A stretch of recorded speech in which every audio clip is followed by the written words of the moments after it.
chest pec fly machine. All right, so great exercise. This essentially just kind of replicates a dumbbell chest fly, but let me show you how to get set up on how to perform this. So first things first, you're gonna wanna position these arms here, but what you're gonna wanna do is bring them more towards the center, right there, both sides.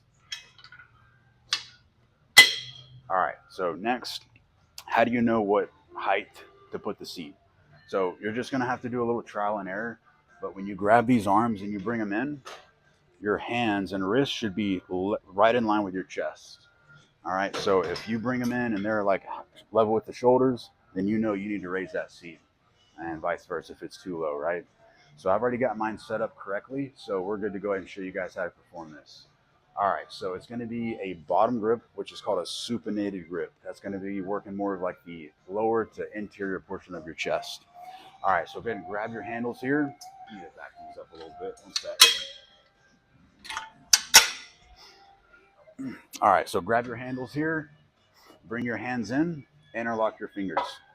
And the reason we do that is to get our shoulders out of this fly variation. So now, pull your shoulders back, boom. Push them down, boom.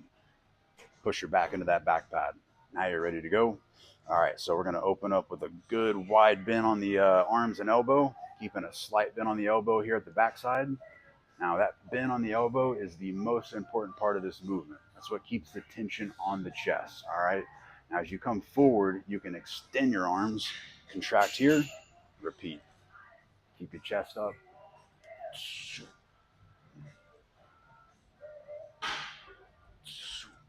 Just like that. All right. But like I said, guys, that elbow bend on the backside is critical. We can't be doing this. And it all goes right on your elbow joint. We don't want that. We want it right here on the chest.